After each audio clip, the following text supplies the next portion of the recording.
Ballari report ಕೊಟ್ಟಿದ್ದಾರೆ, ಇನ್ನು ಏನು ಅಂತ ನನಗೆ ಗೊತ್ತಿಲ್ಲ.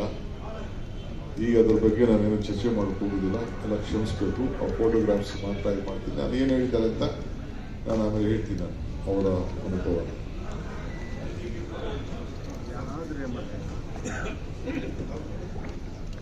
ಇಲ್ಲ ಹಿರಿಯರಂತ ಎಚ್ ಕೆ ಪಾಟೀಲ್ ಸಾಹೇಬ್ರೆ,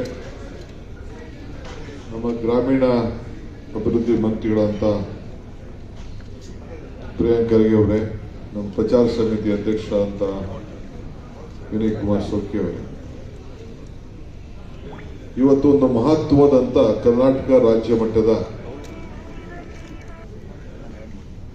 ಕಾಂಗ್ರೆಸ್ ಪಕ್ಷದ ಸಭೆಯನ್ನ ನಡೆಸಿದ್ದೇವೆ.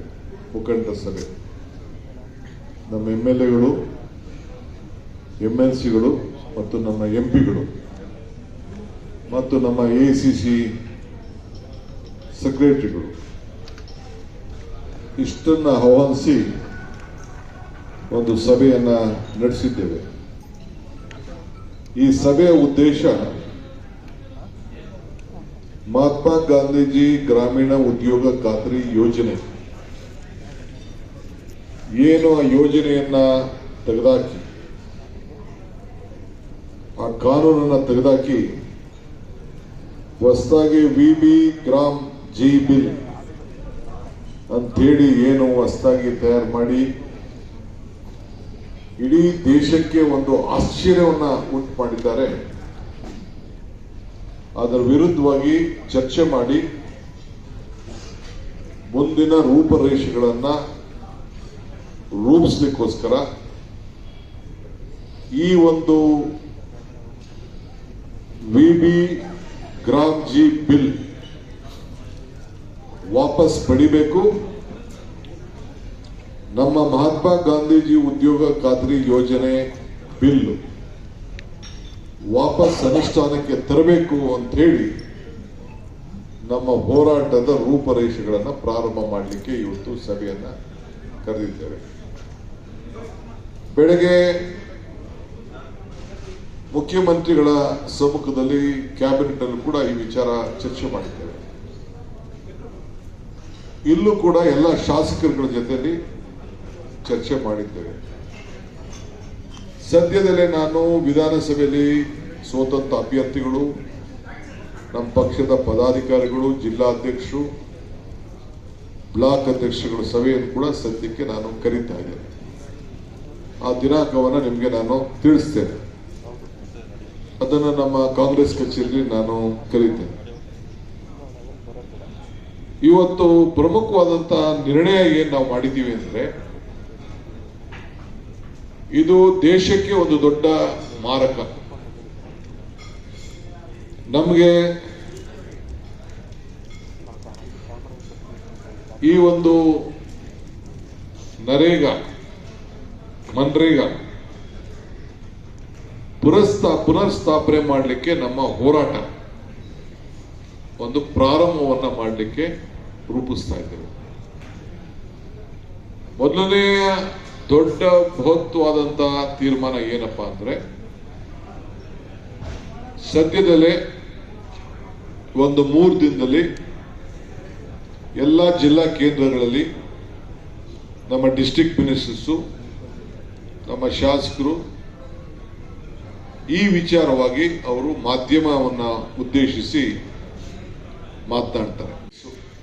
ಕನಿಷ್ಠ 5 ಕಿಲೋಮೀಟರ್ ಅಷ್ಟು ತಾಲೂಕ್ ಹೆಡ್ ಕ್ವಾರ್ಟರ್ಸ್ ಅಲ್ಲಿ ಗ್ರಾಮ ಪಂಚಾಯಿತಿಯ ಸದಸ್ಯರು, ನಮ್ಮ ಮುಖಂಡಗಳು ಮತ್ತು ಈ ನಮ್ಮ ಉದ್ಯೋಗ ಖಾತ್ರಿ ಯೋಜನೆಯ ಸದಸ್ಯರು, ಮೆಂಬರ್ಸ್ ಯಾರು ಗ್ಯಾರಂಟಿ ಕಾರ್ಡ್ ಅನ್ನ ಇಟ್ಕೊಂಡಿದ್ದಾರೆ ಅವರ ಜೊತೆಯಲ್ಲಿ ಅವರ ನೋವನ್ನ ಹೊರಹಾಕುವಂತ ಒಂದು ಪಾದಯಾತ್ರನ ಹಮ್ಮಿಕೊಳ್ಳುವಂತ ಒಂದು ಕಾರ್ಯಕ್ರಮವನ್ನ ಇವತ್ತು ಈ ಸಭೆ ತೀರ್ಮಾನವನ್ನ ಮಾಡಿದೆ. ಇದಲ್ಲದೆ ಆದಷ್ಟು ಇದೊಂದು ಪ್ರತಿಭಟನೆ ಕಾರ್ಯಕ್ರಮ, ಇದು ಪ್ರತಿಭಟನೆ ಪಾದಯಾತ್ರೆ. ಇದರ ಜೊತೆಗೆ ನೆಕ್ಸ್ಟ್ ಒಂದು ಕ್ಯಾಬಿನೆಟ್ ಅಲ್ಲಿ ದಿನಾಂಕವನ್ನು ನಿಗದಿ ಮಾಡಿ 2 ದಿನದ ಒಂದು ಸ್ಪೆಷಲ್ ಸೆಷನ್ ಕರೆದು ಇದ್ರ ಬಗ್ಗೆ ವ್ಯಾಪಕವಾಗಿ ಚರ್ಚೆ ಮಾಡಿ ಸಾಧಕ ಬಾಧಕಗಳನ್ನ ಮಂದಟ್ ಮಾಡಿ ಜನರು ಕೂಡ ಜಾಗೃತಿಯನ್ನ ಮೂಡಿಸ್ಲಿಕ್ಕೆ ಅಸೆಂಬ್ಲಿ ಮುಖಾಂತರ ಇದ್ರ ವಿರುದ್ಧವಾಗಿ ಈ ನಮ್ಮ ಅಭಿಲಾಷೆ ಇದೆ, ರಾಷ್ಟ್ರದ ಜನರ ಬದುಕಿನ ಬಗ್ಗೆ ಏನು ಅಗಾಧವಾದಂತ ನೋವುಂಟಾಗಿದೆ, ಇದನ್ನ ಮತ್ತೆ ಮರುಸ್ಥಾಪನೆ ಮಾಡಬೇಕು. ಇದರ ವಿರುದ್ಧವಾಗಿ ನಾವು ಇದನ್ನ ಸಹಿಸಿಕೊಳ್ಳಿಕ್ಕೆ ಸಾಧ್ಯ ಇಲ್ಲ. ರಾಜ್ಯಕ್ಕೆ ಅನ್ಯಾಯ ಮಾಡಿದಿರಿ, ಕೂಲಿ ಕಾರ್ಮಿಕರಿಗೆ ಅನ್ಯಾಯ ಮಾಡಿದಿರಿ ಅಂತ ಹೇಳಿ ಇದನ್ನ ಮತ್ತೆ ನರೇಗಾನ ಇದನ್ನ ಮಾಡಬೇಕು ಅಂತ ಹೇಳಿ ಇವತ್ತು ನಾವು ಸ್ಪೆಷಲ್ ಅಸೆಂಬ್ಲಿ ಸೆಷನ್ 2 ದಿನಗಳ ಕಾಲ ಕರಿಬೇಕು ಅಂತ ಹೇಳಿ ಅವತ್ತು ನಾವು ಸದ್ಯದಲ್ಲೇ ಕ್ಯಾಬಿನೆಟ್ ರೆಸಲ್ಯೂಷನ್ ಈಗಾಗಲೇ ಪಾಸ್ ಮಾಡಿದ್ದೇವೆ. ಇವತ್ತು ಅಸೆಂಬ್ಲಿ ಸೆಷನ್ ಅನ್ನ ದಿನಾಂಕವನ್ನ ಮುಖ್ಯಮಂತ್ರಿಗಳು ಇನ್ನೊಂದಿನ ತೀರ್ಮಾನವನ್ನ ಮಾಡ್ತಾರೆ. ನಮ್ಮ ಹೋರಾಟ ಉದ್ಯೋಗದ ಹಕ್ಕುಗಳ ರಕ್ಷಣೆಗೋಸ್ಕರ, ಪಂಚಾಯಿತಿ ಅಧಿಕಾರಿಗಳ ರಕ್ಷಣೆಗೋಸ್ಕರ, ಸಂವಿಧಾನದ ರಕ್ಷಣೆಗೋಸ್ಕರ ಹಾಗೂ ಕರ್ನಾಟಕದ ಹಿತದ ಕಾಪಾಡಲಿಕ್ಕೋಸ್ಕರ ಇವತ್ತು ನಮ್ಮ ಕರ್ನಾಟಕ ರಾಜ್ಯ ಇದನ್ನ ಒಂದು ದೊಡ್ಡ ಐತಿಹಾಸಿಕವಾದಂತಹ ಹೋರಾಟ ಇಡೀ ರಾಷ್ಟ್ರದಲ್ಲೇ ಕರ್ನಾಟಕದ ಮುಖಾಂತರ ಇದನ್ನ ಪ್ರಾರಂಭವನ್ನ ಮಾಡ್ತಾ ಇದ್ದೀವಿ ಅಂತ ಹೇಳಲಿಕ್ಕೆ ನನಗೆ ಬಹಳ ಹೆಮ್ಮೆ ಆಗ್ತದೆ.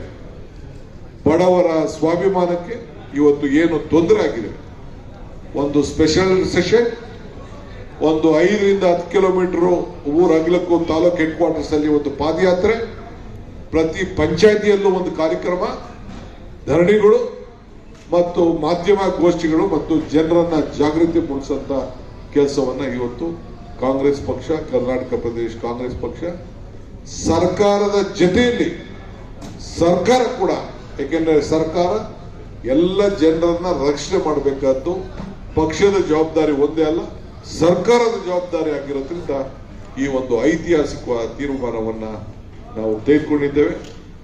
ಈ ಅನೇಕ ಸಲಹೆಗಳನ್ನ, ಸೂಚನೆಗಳನ್ನ ನಮ್ಮ ಗ್ರಾಮೀಣ ಮಂತ್ರಿಗಳಾಗಿದ್ದಂತ ಎಚ್ ಕೆ ಪಾಟೀಲ್ ಸಾಹೇಬರು ಮತ್ತು ನಮ್ಮ ಪ್ರಿಯಾಂಕಾ ಖರ್ಗೆ ಅವರು, ಆ ಗ್ರಾಮೀಣದ ಸಚಿವರು, ಇವರು ಮಾಜಿ ಸಚಿವರಿದ್ದಾರೆ, ಇವರು ಹಾಲಿ ಸಚಿವರಿದ್ದಾರೆ, ಅವರು ಕೂಡ ವ್ಯಾಪಕವಾಗಿ ಈ ವಿಚಾರದಲ್ಲಿ ದೀರ್ಘವಾಗಿ ಚರ್ಚೆ ಮಾಡಿ ಅನೇಕ ಸಲಹೆಗಳನ್ನು ಕೂಡ ನಮ್ಮ ಸರ್ಕಾರಕ್ಕೆ, ಪಕ್ಷಕ್ಕೆ ಎರಡಕ್ಕೂ ಕೂಡ ಈ ಸಂದರ್ಭದಲ್ಲಿ ಕೊಟ್ಟಿದ್ದಾರೆ.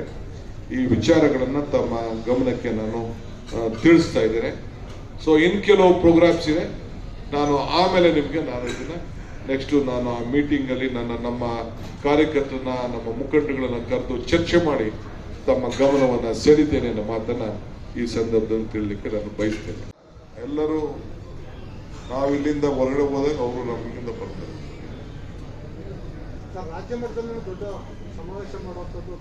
ಇದೆಯಪ್ಪ, ಅದು ತಿಳಿಸ್ತೀವಿ, ಅದೆಲ್ಲ ತಿಳಿಸ್ತೀವಿ ನಿಮ್ಗೆ.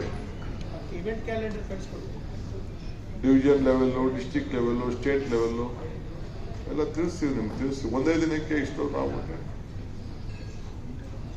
ನಿಮಗೂ ಬೇಕಲ್ಲ ಫುಡ್ಡು.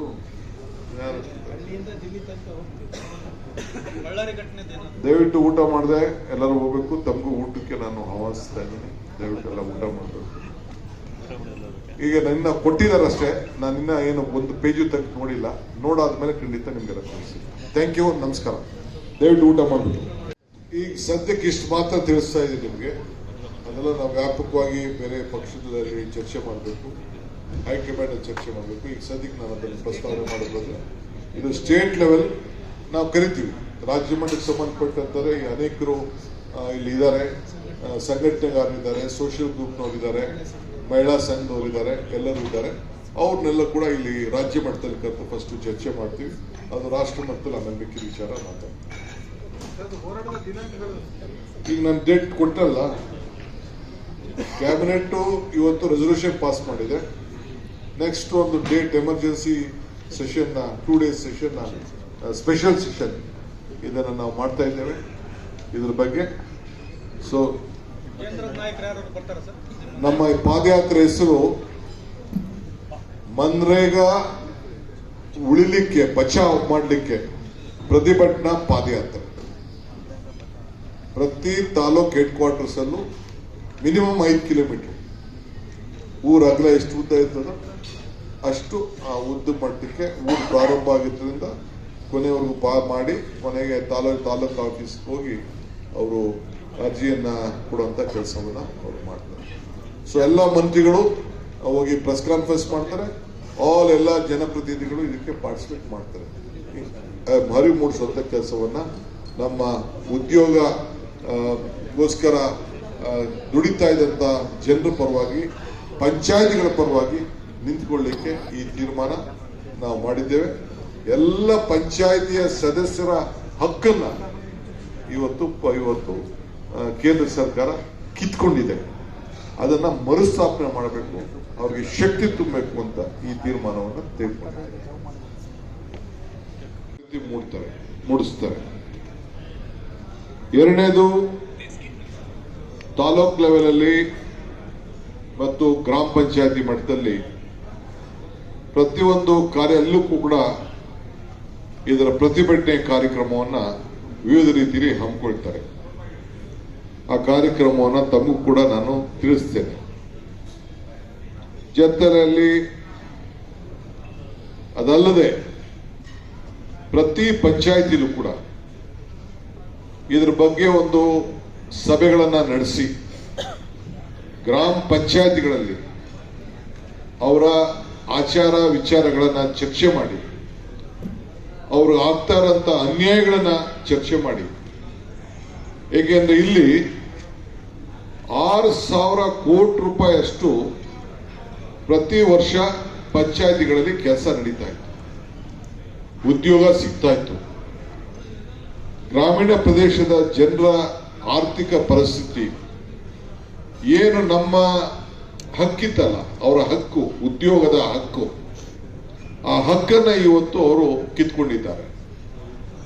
ಎರಡನೇದು, ಗ್ರಾಮ ಪಂಚಾಯತಿಗಿದ್ದಂತ ಹಕ್ಕಿತ್ತಲ್ಲ, ನಮ್ಮ 74ನೇ ತಿದ್ದುಪಡಿಯಲ್ಲಿ 73-74 ತಿದ್ದುಪಡಿಯಲ್ಲಿ ಏನು ಹಕ್ಕಿತ್ತಲ್ಲ, ಅವರೇ ಪಂಚಾಯತಿಗಳಲ್ಲಿ ಯಾರಿಗೆ ಉದ್ಯೋಗ ಕೊಡಬೇಕು ಅಂತೇಳಿ, ಯಾವ ರೀತಿ ಕಾರ್ಯಕ್ರಮ ಮಾಡಬೇಕು ಅಂತೇಳಿ ತೀರ್ಮಾನ ಮಾಡುತ್ತಾ ಇತ್ತಲ್ಲ, ಅದನ್ನ ಕಿತ್ಕೊಂಡು ಇವತ್ತು ದೆಹಲಿಯಿಂದ ಕೊಡುವಂತ ಒಂದು ತೀರ್ಮಾನವನ್ನ ಅವರು ಮಾಡಿದ್ದಾರೆ. ಅವರೇ ದೆಹಲಿಯಿಂದ ಯಾವ ಪಂಚಾಯತಿಲಿ ಏನ್ ಕಾರ್ಯಕ್ರಮ, ಯಾವ ಊರಲ್ಲಿ ಏನ್ ಕಾರ್ಯಕ್ರಮ ಮಾಡಬೇಕು ಅಂತ ಹೇಳಿದ್ದಾರೆ. ನಾವು ಪ್ರತಿಯೊಬ್ಬ ವ್ಯಕ್ತಿ ಯಾರಿಗೆ ಉದ್ಯೋಗ ಇಲ್ಲ, ಉದ್ಯೋಗ ಕೊಡೋವನ್ನ ಆಯ್ಕೆ ಮಾಡ್ಕೊಳ್ಳೋದು ಅವನ್ ಬಿಟ್ಟಿತ್ತು. ಅವನ ಹತ್ರ ಒಬ್ಬ ಜಾಬ್ ಕಾರ್ಡ್ ಇದ್ರೆ, ಚಾಮರಾಜನಗರದವನು ಜಾಬ್ ಕಾರ್ಡ್ ಇದ್ರೆ ಬೇಕಾದ್ರೆ ಹೋಗಿ ಚಿಕ್ಕಬಳ್ಳಾಪುರದಲ್ಲೋ ಕೋಲಾರದಲ್ಲೋ ಬೇಕಾದ್ರೆ ಉದ್ಯೋಗ ಕೇಳಿ ಮಾಡೋ ಅಷ್ಟು ಶಕ್ತಿ ಈ ನಮ್ಮ ಮನ್ರೇಗಾ ಯೋಜನೆಯಲ್ಲಿ ಇತ್ತು. ಆಮೇಲೆ ಪ್ರತಿಯೊಬ್ಬ ಕೂಡ ಯಾರು ಕೆಲಸ ಮಾಡ್ತಾರೆ ಅವ್ರಿಗೆ ಸಾಯಂಕಾಲದೊಳಗಡೆ ಇಲ್ಲ ಒಂದು ವಾರದೊಳಗಡೆ ಅವ್ರಿಗೆ ಕೂಲಿ ವಾಪಸ್ಸು ಅವ್ರಿಗೆ ಕೊಡುವಂತ ಶಕ್ತಿ ಇತ್ತು. ಕೇಂದ್ರ ಸರ್ಕಾರಕ್ಕೆ ಸಂಪೂರ್ಣವಾಗಿ 100% ಕೂಲಿಯನ್ನ ಬಿಡುಗಡೆ ಮಾಡುವಂತ ಹಕ್ಕು ಕೂಡ ಇತ್ತು. ಅವ್ರು ಪಡ್ಕೊಳ್ಳುವಂತ ಹಕ್ಕು, ಅವನ ಅಕೌಂಟ್ಗೆ ಹೋಗುವಂತ ಹಕ್ಕು ಕೂಡ ಇವತ್ತು ಇತ್ತು. ಇದನ್ನೆಲ್ಲ ಕೂಡ ಮುಗಿಸಿ ಇವತ್ತು ಇದಕ್ಕೆ ಒಂದು ಹೊಸ ರೂಪವನ್ನ ಇವತ್ತು ತಂದಿದ್ದಾರೆ. ಈ ಎಲ್ಲ ವಿಚಾರಗಳನ್ನ ಇವತ್ತು ಜನರಿಗೆ ತಲುಪಿಸಬೇಕು. ಜೊತೆಗೆ 60% ಕೇಂದ್ರ ಸರ್ಕಾರ, 40% ರಾಜ್ಯ ಸರ್ಕಾರ ಕೊಡಬೇಕು ಅಂತೇಳಿ. ಇದು ಫೆಡರಲ್ ಸಿಸ್ಟಮ್ ಅಲ್ಲಿ ಇಂತ ಏನಾದ್ರು ತೀರ್ಮಾನ ಮಾಡಬೇಕು ಅಂದ್ರೆ ನಮ್ಮ ರಾಜ್ಯಗಳ ಹತ್ರ ಚರ್ಚೆ ಮಾಡಿಬಿಟ್ಟು ತೀರ್ಮಾನವನ್ನು ಮಾಡಬೇಕು, ಸಮಾಲೋಚನೆ ಮಾಡಬೇಕು, ವಿಶ್ವಾಸಕ್ಕೆ ತೆಗೆದುಕೊಳ್ಬೇಕು. ನಮ್ಮ ಆರ್ಥಿಕ ಪರಿಸ್ಥಿತಿಗಳನ್ನ ಗಮನದಲ್ಲಿ ಇಟ್ಕೊಂಡು ಅವರು ತೀರ್ಮಾನವನ್ನು ಮಾಡಬೇಕು. ಅದನ್ನೆಲ್ಲ ಬಿಟ್ಟು ಏಕಾಏಕಿ ರಾತ್ರೋರಾತ್ರಿ ಈ ತೀರ್ಮಾನಗಳನ್ನ ಈ ಸಂದರ್ಭದಲ್ಲಿ ಅವರು ಮಾಡಿದ್ದಾರೆ. ಸೊ ಅದಕ್ಕೆ ನಾವು ನಮ್ಮ ಹೋರಾಟದ ಸ್ವರೂಪವನ್ನ ಗ್ರಾಮ ಪಂಚಾಯತಿ ಮಟ್ಟದಲ್ಲಿ, ತಾಲೂಕು ಮಟ್ಟದಲ್ಲಿ, ಜಿಲ್ಲಾ ಮಟ್ಟದಲ್ಲಿ ನಾವು ರೂಪಿಸ್ತಾ ಇದ್ದೇವೆ. ಈಗ ಮಾಧ್ಯಮ ಗೋಷ್ಠಿಗಳು ಒಂದು, ಎರಡನೇದು ಧರಣಿಗಳು, ಮೂರನೇದು 26ನೇ ತಾರೀಕಿಂದ 2ನೇ ತಾರೀಕುವರೆಗೂ. 2ನೇ ತಾರೀಕಿಗೆ 20 ವರ್ಷ, ಫೆಬ್ರವರಿ 2ನೇ ತಾರೀಕಿಗೆ. 26ನೇ ತಾರೀಕು ರಿಪಬ್ಲಿಕ್ ಡೇ ಇದೆ. ಈ ಒಂದು ವಾರದ ಸಮಯದಲ್ಲಿ ಪ್ರತಿಯೊಂದು ವಿಧಾನಸಭಾ ಕ್ಷೇತ್ರದಲ್ಲೂ ಕೂಡ ಹೆಚ್ಚಿನ ವಿಡಿಯೋಗಳಿಗೆ ಪ್ರತಿಧ್ವನಿ ಯೂಟ್ಯೂಬ್ ಚಾನೆಲ್ ಸಬ್ಸ್ಕ್ರೈಬ್ ಮಾಡಿ, ಬೆಲ್ ಐಕಾನ್ ಕ್ಲಿಕ್ ಮಾಡಿ.